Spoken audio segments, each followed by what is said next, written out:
नमस्कार। संसद टीवी संवाद में मैं अमृता चौरसिया आप सभी का स्वागत करती हूं। आज इस वक्त मेरे साथ एक ऐसी महिला शख्सियत हैं जिन्होंने राज्य से लेकर केंद्र की राजनीति तक एक प्रेरणादायी सफर तय किया है। विधायक बनने से लेकर कैबिनेट मिनिस्टर बनने तक उनका हर एक कदम महिला और बाल विकास के लिए समर्पित रहा है। जी हाँ, मैं बात कर रही हूं केंद्रीय महिला और बाल विकास मंत्री श्रीमती अन्नपूर्णा देवी जी की। बहुत स्वागत है मैम आपका संसद टीवी में, और हमारा सौभाग्य कि आज आपका वक्त मिला, आपसे बातचीत करने का मौका मिला। मैम, आपने अपने राजनीतिक करियर की शुरुआत कोडरमा से 1998 में की। राज्य से लेकर केंद्र की राजनीति तक का ये पूरा सफ़र और इस सफ़र के दौरान मिले अनुभव, इस पूरी राजनीतिक यात्रा ने आपको कैसे गढ़ा है जो अन्नपूर्णा देवी आज लोगों के सामने है? 2 दशक पहले जब आपने राजनीति की शुरुआत की थी, तब से लेकर इस सफ़र को आप आज कैसे परिभाषित करेंगी, कैसे शेयर करेंगी? देखिए, 1998 से मतलब काफ़ी एक तरह देखें कठिन भी था मेरे लिए। और वो दिन जब 15 अगस्त 1998 को मेरे हस्बैंड का डेथ हुआ, तो उसके बाद फिर राजनीति में आना, और उस समय हमारे छोटे बच्चे भी थे और बिल्कुल बहुत ही परेशानी और बहुत ही चुनौती भरा वो समय था। लेकिन कुछ परिस्थितियां ऐसी बनी और उसके साथ साथ पारिवारिक हमको एक काफ़ी हेल्प मिला। मेरी माँ बच्चों को पालने लगी, रखने लगी, फिर साथ में मेरे पिताजी मेरे साथ आगे फील्ड में भी मेरे साथ रहने लगे। तो इस तरह माँ पिताजी का शायद साथ ना होता तो आज यहाँ तक नहीं पहुँच पाती। और उसके साथ साथ फिर हमारे कॉन्स्टिट्यूएंसी के लोग थे, उनका भी काफ़ी सहयोग रहा।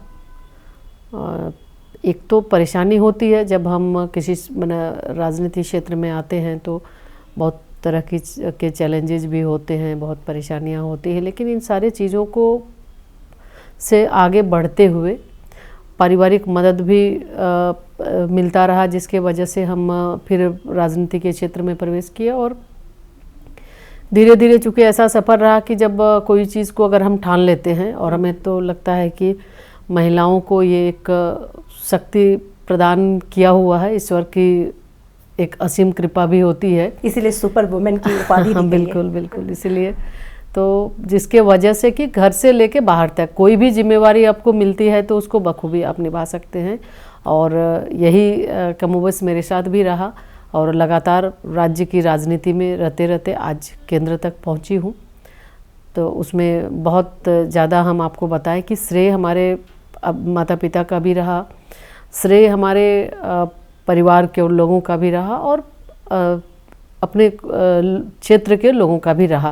क्योंकि बहुत समय ये इन चीज़ों को वो समझते थे कि बच्चे छोटे हैं या फिर तो उसके वजह से शायद कोई काम में नहीं हो पा रहा है।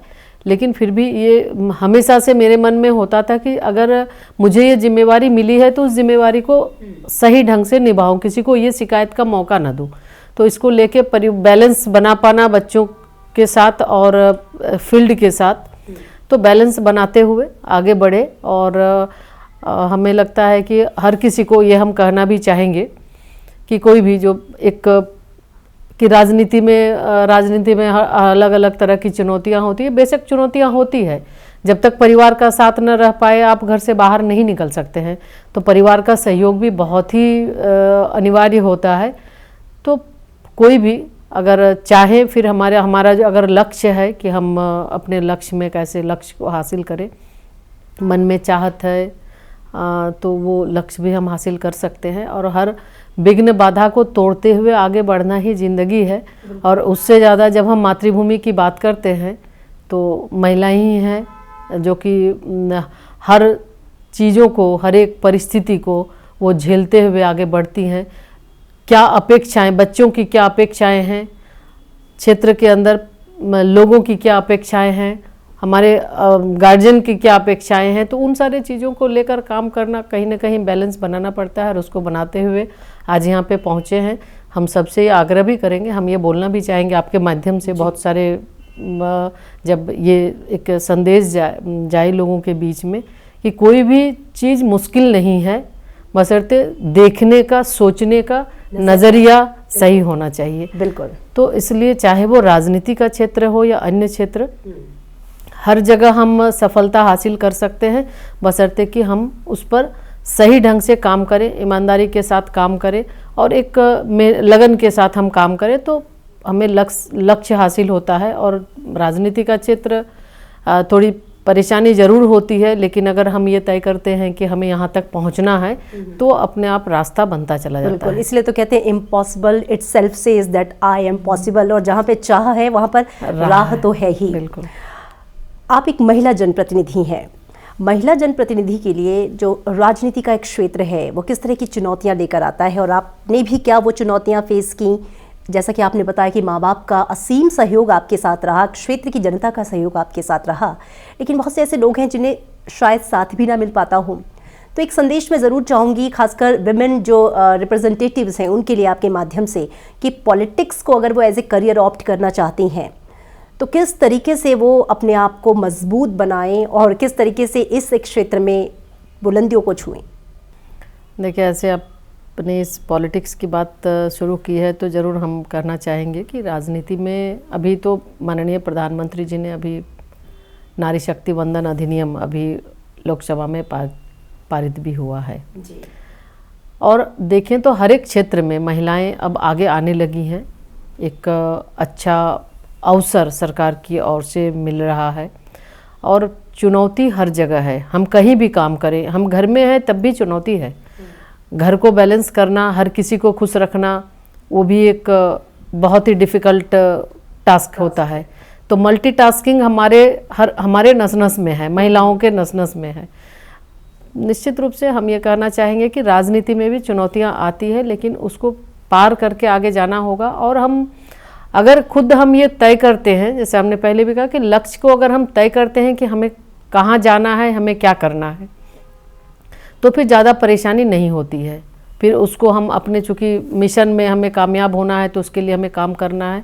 और हर एक जगह, चाहे हम किसी भी क्षेत्र में चले जाएं, हर जगह कंपटीशन है, हर एक जगह चुनौतियां हैं, लेकिन उसके बावजूद भी हमारी बेटियां आगे बढ़ रही है। और मुझे खुशी है, जिस समय मैं अपनी अगर बात करूं 98 की अगर शुरुआत के दिनों की बात करूं, तो जब गांव में मैं जाती थी, गांव में जाने पे ऐसा लगता था, जब गांव में की छोटी छोटी बच्चियों का चाहे तो कम उम्र में शादी हो जाना, या फिर वहाँ पे पढ़ाई से वो अलग हो जाना, स्कूल छोड़ देना, ड्रॉप आउट, ये सारी चीज़ें देखने को मिलते थे। लेकिन धीरे धीरे समय बदलता गया। आज जब उसी गांव में जब जाती हूँ तो वहाँ पे देखने पे लगता है कि वहाँ की बेटियाँ भी बाहर जाके वो पढ़ाई भी कर रही हैं, और लोगों के मन में एक चेंज आया है। अभिभावक भी चाहते हैं कि बेटी हैं, यानी ऐसा नहीं है, बेटी है तो उनको भी हम अच्छे से पढ़ाएंगे और बेटियाँ सब कुछ कर सकती है। तो ये जो एक बदलाव है, ये जो एक मानसिकता में जो ये परिवर्तन है, ये हमें ताकत देती है। और परिवार का, ये बिल्कुल कि परिवार का सहयोग होना बहुत ही ज़रूरी है, और अब परिवार के लोग सहयोग कर रहे हैं। और ये शुरुआत परिवार से ही होती है। परिवार से ही होता है। बिल्कुल बिल्कुल। मैम, अन्नपूर्णा जी, आपकी इस पूरी यात्रा के दौरान कोई ऐसा इंसिडेंट रहा हो, या कोई ऐसी बात रही हो, या कोई ऐसी सीख रही हो जो आपको छूती हो, जिसने आपको और प्रेरणा दी हो इस पूरी यात्रा के दौरान? कोई ऐसा माइलस्टोन जो आज आप इस मंच के माध्यम से साझा करना चाहें? देखिए, जिस परिस्थिति में हम बेशक ये कह सकते हैं कि एक्सीडेंटल भी हम बता सकते हैं कि राजनीति में आना मेरा हुआ। मेरे हस्बैंड राजनीति में थे, लेकिन उस समय विशुद्ध रूप से मैं, चूँकि हमारे 3 बच्चे थे, हाउसवाइफ थे, बच्चों की देखरेख करना, मेरी पढ़ाई भी चल रही थी, उस समय पढ़ाई भी कर रही थी। तो उसके बाद अचानक से जब ऐसी घटना हुई जिसे हमने कभी कल्पना भी नहीं किया था, और 15 अगस्त 98 हमारे हस्बैंड का उस दिन डेथ होना, उसके बाद तो ऐसा लगा कि मुझे ये पता नहीं चल रहा था कि आखिर हुआ क्या। उसके बाद धीरे धीरे खुद को संभालना, और उसके बाद अचानक से फिर ये इलेक्शन, फिर राजनीति की, तो जो हमारे क्षेत्र के लोग थे उनका था कि पॉलिटिक्स में नहीं, आपको आना है, आपको संभालना है, उनकी विरासत को आपको ही आगे बढ़ाना है। तो उसके बाद उन बच्चों को लेके मेरे मन में ये आया कि आखिर मैं या तो नाइंसाफ़ी कहीं ना कहीं बच्चों के साथ कर रही हूँ या तो फिर क्षेत्र के साथ। तो ऐसा एक मन में आ रहा था कि ऐसी परिस्थिति में हमें क्या निर्णय लेना चाहिए। लेकिन उस समय की बात चूँकि इसलिए मैं आपको बता रही थी, उस समय मेरी माँ मेरे सामने खड़ी हुई और उनका ये था कि आप जाओ, हम आपके साथ हैं और किसी भी तरह की कोई भी समस्या न बच्चों के परवरिश में आने देंगे, ना ही आपको किसी तरह की दिक्कत होगी। जब लोगों की ये चाह है तो बिल्कुल आगे आना चाहिए। तो ये हमको लगा कि बिल्कुल ये एक इसलिए कि हाँ, अभी के समय में जो चुनौतियों की बात अगर हम करते हैं तो अगर परिवार का साथ रहे तो कोई भी ऐसा काम नहीं है जिसमें हम आगे न बढ़ नहीं सकते हैं। तो ये एक बहुत बड़ा, ये एक हमारे लिए एक चेंज का था और हमारे लिए एक संबल हमारी माँ ने हमें दिया कि हमारे लिए बच्चे की, इतने छोटे बच्चे हैं, आखिर उसका निर्णय लेने में उनका सहयोग काफी महत्वपूर्ण रहा। मैम, महिला सशक्तिकरण की चूंकि हम बात कर रही हैं, महिला बाल विकास मंत्रालय आपके पास है, एक आपकी जो स्कीम है अम्ब्रेला स्कीम मिशन शक्ति, और उसमें सामर्थ्य और संबल, बहुत सारी सब कैटेगरीज हैं स्कीम्स की।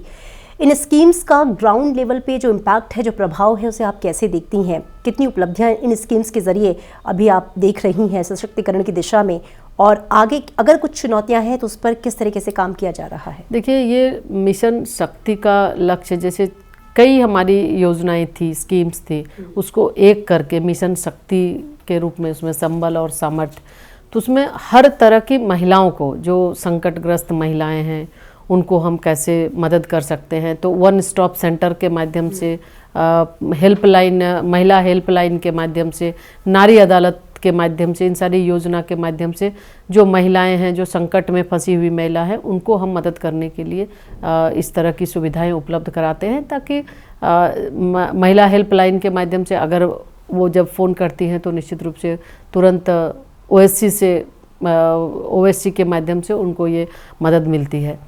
तो ये एक बहुत ही माननीय प्रधानमंत्री जी के नेतृत्व में ये जो एक हमारा लक्ष्य है कि महिलाओं को सशक्त करना, महिलाओं को सुरक्षित करना और महिलाओं को आगे बढ़ने के लिए उनको एक अच्छा माहौल प्रदान करना, तो उसी के तहत ये कार्यक्रम है। और उसके साथ साथ फिर हम महिलाओं को सशक्त करने के लिए हम प्रधानमंत्री मातृ वंदना योजना, सखी निवास, महिला सशक्तिकरण पालना जैसे कार्यक्रम के माध्यम से, योजना के माध्यम से महिलाओं को, ताकि कामकाजी महिलाओं को सुविधा मिल सके, हमारी जो प्रेग्नेंट लेडी हैं उनको सुविधाएं मिल सके, और आने वाले समय में जो हम 2047 की बात हम करते हैं, विकसित भारत की बात करते हैं, तो विकसित भारत के संकल्प को सिद्धि तक पहुंचाने में उन महिलाओं की भी अहम भूमिका रहे, ताकि हर क्षेत्र में, चाहे वो कामकाजी महिलाएं हो या अन्य, उन सबको राज्य सरकार की योजना के साथ साथ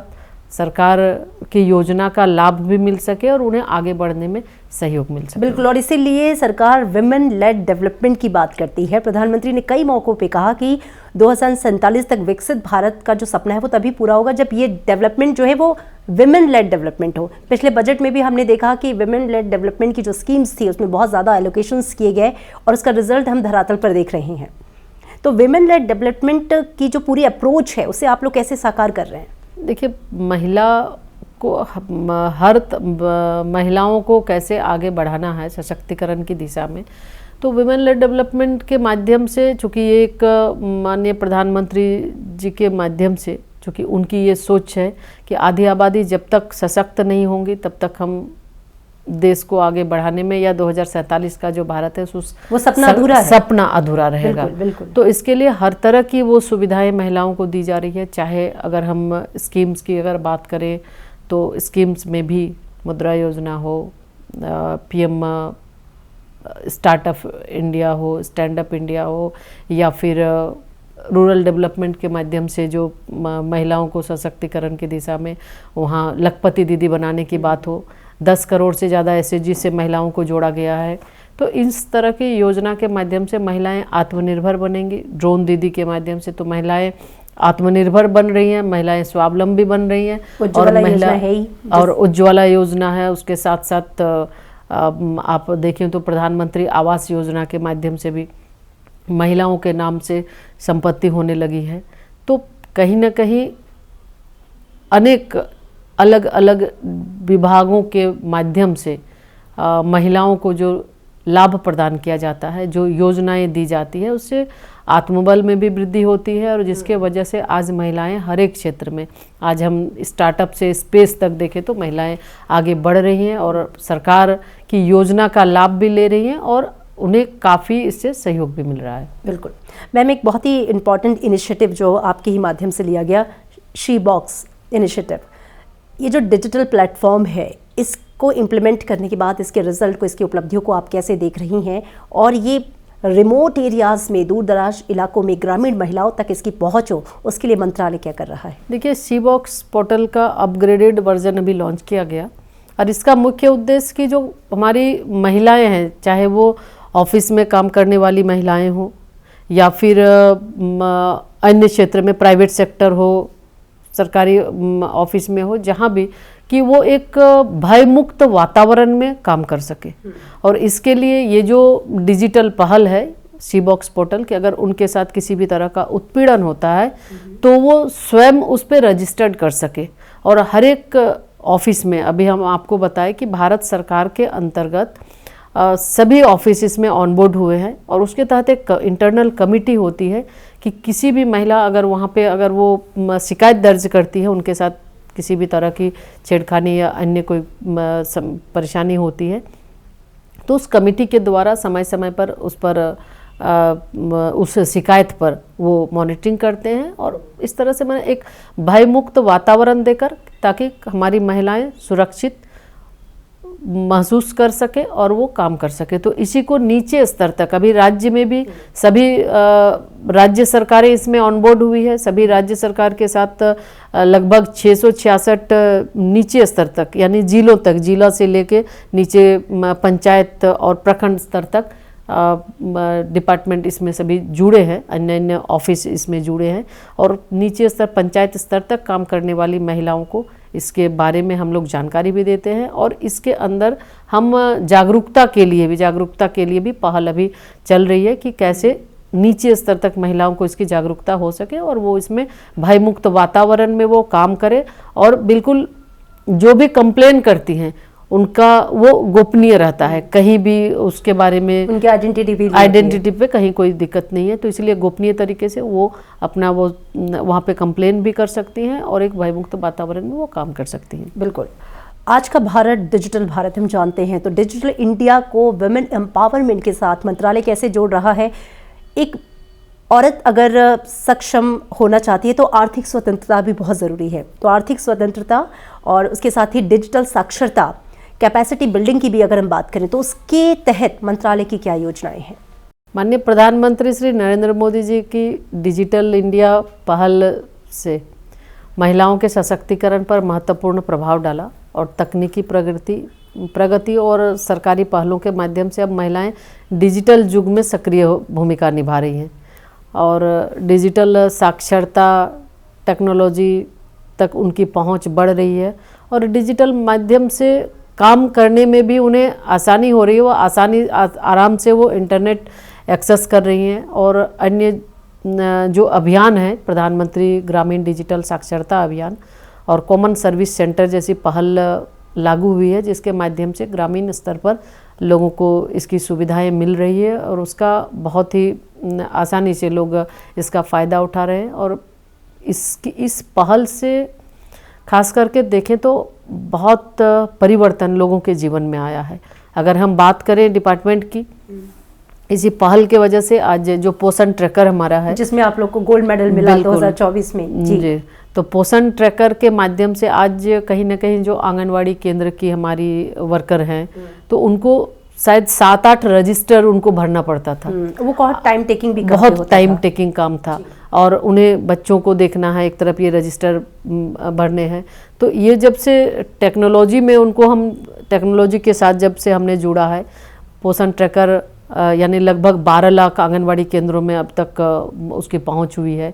उसके माध्यम से आसानी से वो डे टू डे का वो डेटा वो पोषण ट्रैकर के माध्यम से कर रही है और रजिस्टर वाला काम से वो फ्री हो गई हैं। तो उसके माध्यम से हमें डेटा भी मिल जाता है और हर तरह की हम अगर देखें तो वो प्रतिदिन डेटा वो अपडेट करती हैं और कितने हमारे जो उसमें हमारे बच्चे हैं जो बेनिफिशरी लाभार्थी हैं, तो लाभार्थी तक हम पहुंचते हैं, कितने ने लिया है, हर तरह की चीज़ें उस पोषण ट्रैकर के माध्यम से और एफिशिएंसी दोनों ही बढ़ गई है। काम में उनके द्वारा काम भी बेहतर ढंग से किया जा रहा है। मैम, बाल विकास भी चूंकि आपकी प्राथमिकता में रहा है और आप शिक्षा राज्य मंत्री का भी कार्यभार संभाल चुकी हैं, तो ये जो न्यू एजुकेशन पॉलिसी है जिसमें होलिस्टिक डेवलपमेंट के बच्चों के सर्वांगीण विकास की बात की गई है, उसे लेकर आप क्या कहना चाहेंगे? कितना बड़ा ये माइलस्टोन चेंज है देश की शिक्षा व्यवस्था के लिए? देखिए, नेशनल एजुकेशन पॉलिसी 2020 बहुत ही बड़ा ये एक हमारे देश के लिए, और देश ही नहीं बल्कि बाहर भी अन्य देशों ने भी सराहा इस पॉलिसी को, बल्कि कॉपी कर रहे हैं। बिल्कुल, इस पॉलिसी को सराहा है। तो ये माननीय प्रधानमंत्री जी की जो सोच है उस सोच को इसमें समाहित किया गया है और बच्चों को न सिर्फ शिक्षा में होलिस्टिक डेवलपमेंट हो, इसके लिए उनको हर तरह की शिक्षा दी जा रही है। उसमें स्किल को भी, स्कूल के साथ स्किल को भी जोड़ा गया है और हमारे बच्चों के अंदर जो भी गुण है उसके लिए भी उनको एक क्रेडिट दिया जाता है, उनको मार्क दिया जाता है। तो निश्चित रूप से ये जो एक पहल है तो ये बहुत ही आमूलचूल परिवर्तन होगा और सबसे बड़ी बात कि अब हमारे बच्चे हमारे देश के बारे में जानेंगे। बिल्कुल, अभी तक कहीं ना कहीं हम जो हमारी पढ़ाई होती थी मैकाले मॉडल के माध्यम से तो हम रटने पर विश्वास रखते थे, लेकिन अब की शिक्षा जो है अब ये जो नेशनल एजुकेशन पॉलिसी है, छोटे बच्चों से लेके हम बच्चों के अंदर समझ कैसे बढ़ा सकते हैं, यानी बाल वाटिका का कॉन्सेप्ट है, ECCE जो हम आंगनवाड़ी केंद्र में लागू कर रहे हैं, हमारा ये चल रहा है जी।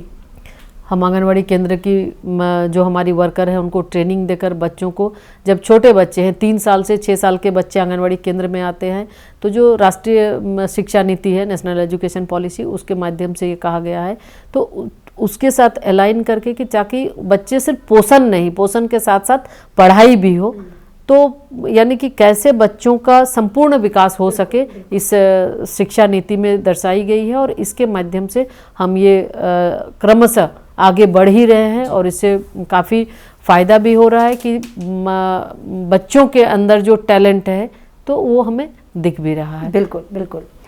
मैम, चूँकि अब हम अपने इस साक्षात्कार के अंतिम छोर पे हैं, बहुत ही अच्छी बातें आपसे हुई। मैं चाहूँगी महिला बाल विकास मंत्रालय का प्रतिनिधित्व करते हुए आज इस मंच के माध्यम से आपका कोई मैसेज हो महिलाओं के लिए, बच्चों के लिए। देखिए, आज का दिन बहुत ही अच्छा है। हम इसलिए बता रहे हैं कि आज बेटी बचाओ बेटी पढ़ाओ के 10 वर्ष हुए हैं जी, और बेटी बचाओ बेटी पढ़ाओ अभियान जो माननीय प्रधानमंत्री जी की ओर से 22 जनवरी 2015 को शुरुआत की गई थी, ये अभियान नीचे स्तर तक कैसे लोगों के व्यवहार में परिवर्तन हो सके, बेटियों के प्रति जो एक लोगों की सोच है उसको कैसे बदला जा सके, और होल ऑफ गवर्नमेंट अप्रोच के साथ विभिन्न विभागों के साथ समाहित करते हुए कि अब बेटियों को, महिलाओं को, चाहे वो शिक्षा हो चाहे अन्य क्षेत्र हो, हर जगह उनको किसी भी तरह की कोई परेशानी ना हो, वो सुरक्षित वातावरण में एक अच्छे माहौल में आगे बढ़ सके। तो हम बेटियों से कहना चाहेंगे कि आपके लिए ये बहुत ही अच्छा अवसर है और भारत सरकार विभिन्न क्षेत्रों में अब हमारी बेटियां, सेना से लेकर स्पेस तक अब हमारी बेटियां चल जा रही हैं, तो बहुत ही अच्छा अवसर मिला है। इस अवसर का आप लाभ उठाएं और आपके अंदर जो क्षमता है, जो प्रतिभा है, उस प्रतिभा को आगे बढ़ाने में सरकार हर संभव मदद करने के लिए तैयार है। इसलिए अब आप निरंतर प्रगति के पथ पर जाएं और जो भी सब्जेक्ट आप चुने, आपको जो भी अच्छा लगता है उसको पूरे मनोयोग के साथ आप उस पर काम करें और आप अपना लक्ष्य को हासिल करें। जी, बहुत बहुत धन्यवाद अन्नपूर्णा देवी जी, संसद टीवी से बातचीत के लिए और इतनी अच्छी बातें हमसे साझा करने के लिए आपका बहुत बहुत धन्यवाद एक बार फिर से। तो ये थी केंद्रीय महिला और बाल विकास मंत्री श्रीमती अन्नपूर्णा देवी, जिन्होंने बताया कि सरकार की जो अप्रोच है वुमेन लेड डेवलपमेंट और जो सपना है 2047 तक विकसित भारत बनाने का, वो विमेन यानी कि आधी आबादी के बिना पूरा नहीं हो सकता। तो डेवलप विमेन लेड डेवलपमेंट है और ये इनकी योजनाओं के माध्यम से साकार होता हुआ, चरितार्थ होता हुआ दिखाई दे रहा है। हमारे इस कार्यक्रम को आप संसद टीवी के YouTube चैनल पर भी देख सकते हैं। दीजिए इजाजत, नमस्कार।